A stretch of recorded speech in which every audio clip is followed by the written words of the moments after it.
Hey YouTube!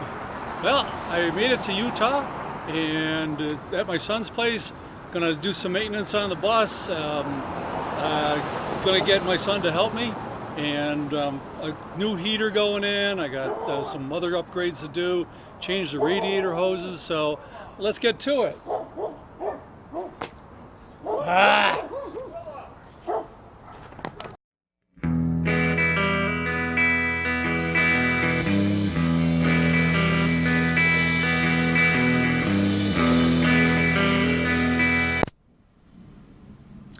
Before I get going on today's video, just want to say a big thank you to my Patreons. Because of you and your generous donations, I am able to afford this upgrade and as well as be able to visit many of the places that I've taken us to. So let's get into today's project. Hello YouTube. Well, now I am at my son's place in Utah, and for those who have been following me for a while, that usually means maintenance and upgrades. He used to be a mechanic. He is a trucker. He's gone most of the time, but when he's here, he helps give me a little advice and stuff. So anyway, today is I bought a cab heater, and it's a little diesel powered one. Main things are air inlet here. It blows out on this end. And they've got a nice little tube here to bring this out, and this can rotate around to blow the air wherever I want. Exhaust pipe and an air intake, a whole lot of hose clamps, and the fuel line. Someplace in here there's a fuel pump, and there's a, where is it? There it is, a little inline filter. It's got all of the hose clamps and everything else I would need, and it did come with a 10-liter plastic tank in case I wanted a mounted tank inside. I don't. The main reason I don't want to mount a tank inside is that would mean bringing in something with diesel. I fill it up, fill the tank up, a little bit of a spill, and next thing you know, I'm smelling diesel for a few months. That's the stuff that just doesn't want to go away. So I'm going to run it off of my main fuel tank. The fuel tank is 12 inches deep. I'm going to go down 8 inches into it, so that leaves me with 4 inches at the bottom, so I can't inadvertently strand myself. There was a plug in the top, which is handy.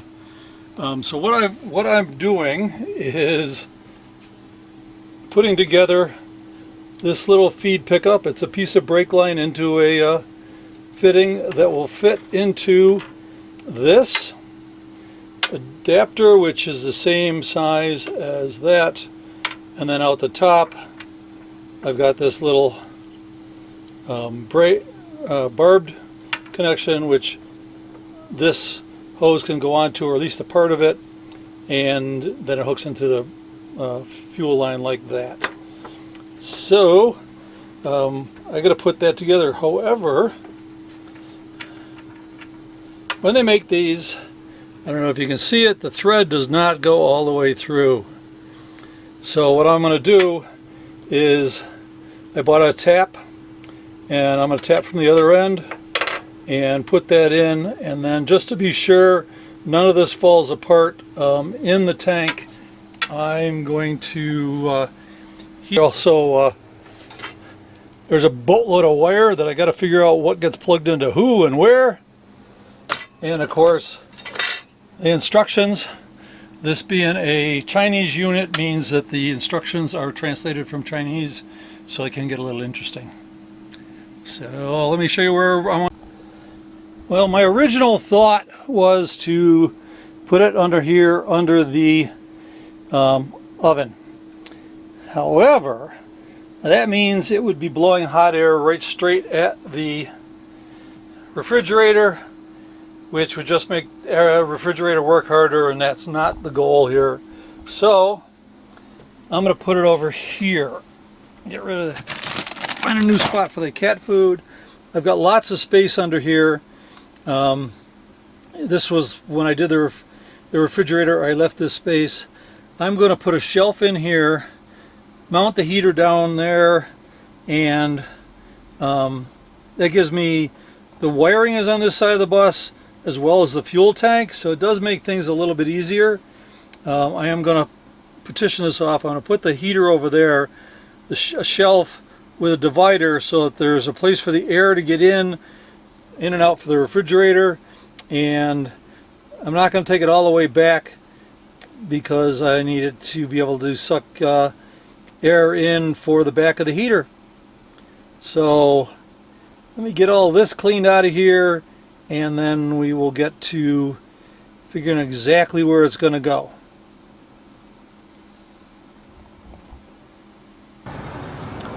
Okay, my original plan was to mount this on the floor. I was going to cut through the floor, drill down through, bring the exhaust out, and my estimate coming off that window, it was going to come out through here, which is away from the wheels. Still not ideal, but I figured it would work.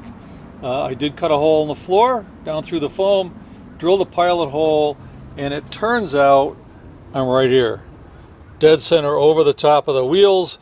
When the airbags are down like they are now, I got about 3 inches of clearance, which is barely enough. And putting it up here just means that driving down dirt roads, the rocks that I throw up are just going to crush the inlet and exhaust pipe, and that's not good.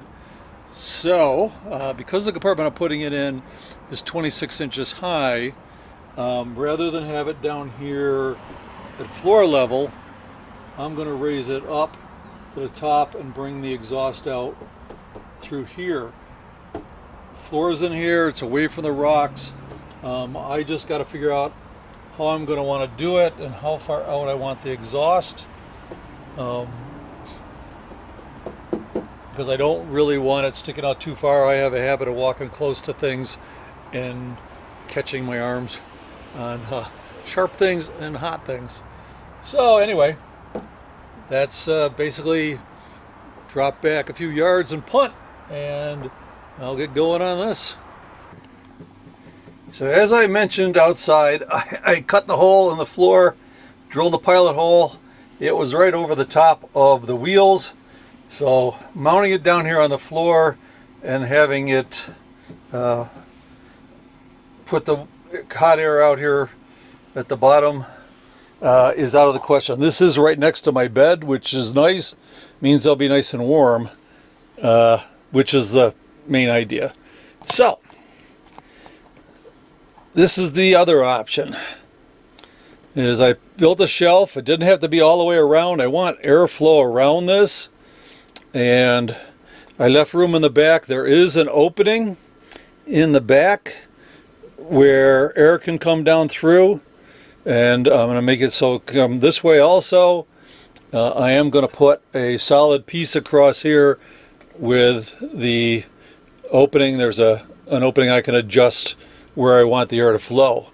So got that mounted in there, got the fuel line all run up from the tank, and put the pump, or the fuel pump for this down underneath where I can get at it, right near the propane.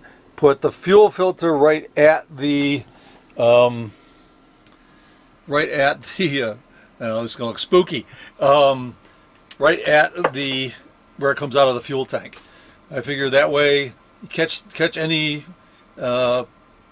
impurities, any chunks, any nasties from getting into this tiny little fuel line, because that would just be a major problem. So now I got to hook this up, and I got to get the exhaust line and the air intake line out through the side of the bus. And I got to do some measuring before I drill holes so that I can miss the rub rails, and I've got an idea of what I can do. So onward and upward. To bring the exhaust out through the side of the bus is I drill the hole, which is way bigger, because I'm putting in what's called a closet spud. It's basically made for running pipes through the wall, typically for a urinal, and this is 1.5 inches, and my exhaust pipe is 1 inch. I am going to discard this rubber because I don't want it hot, and we'll get this put in here. Let me get this, see if I can get this apart.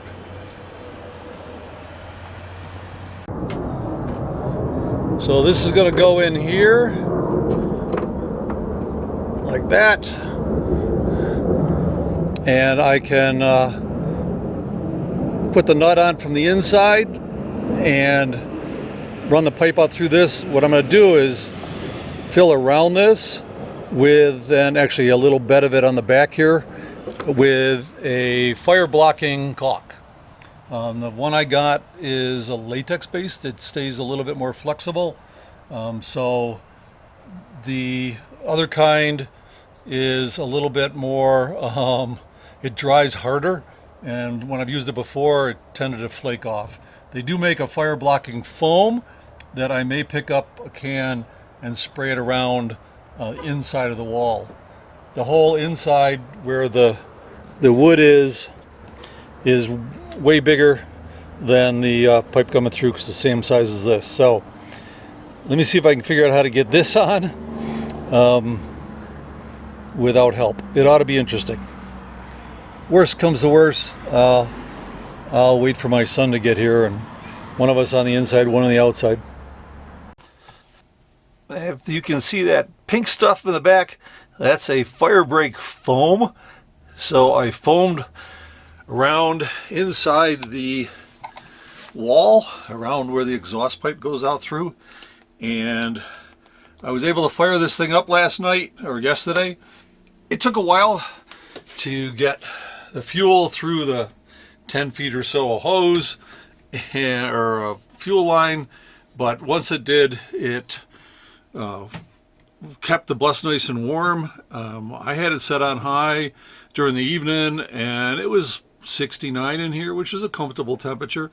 I did turn it down a little bit, and when I got up this morning, outside it was in the low 40s, and it was in the like 56, I think, in here, which is for me comfortable sleeping temperatures.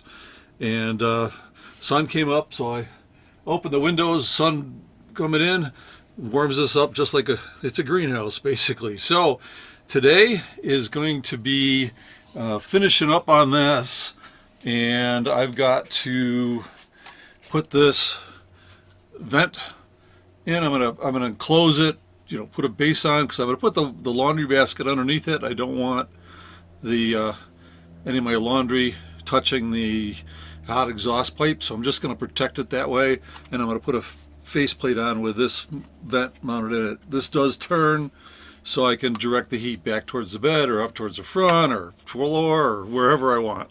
So that's today's project. So we'll get to this, and I will show you what it looks like when it's done. Okay, well, the heater's all installed. This thing, like I said, I can point it towards the bedroom, up. I can point it down, or however I want to point it. Got this. I got a piece underneath here, so I can have my laundry basket stashed under here. I don't want to push it under any farther because of the exhaust comes down a little bit back there. But it'll keep it away from it, and maybe because it's a little bit less, I will do laundry more often. So anyway, that is the end of the heater install, and Maybe when I fire it up tonight, I will show you. It puffs a little bit of smoke until it gets up to temperature, but it's burning diesel, so I expect a little bit of smoke. So, like I said, it worked great last night. I look forward to many nights or mornings waking up to a not freezing bus in the desert and spring in New York. So, all right, on and upwards to the next project.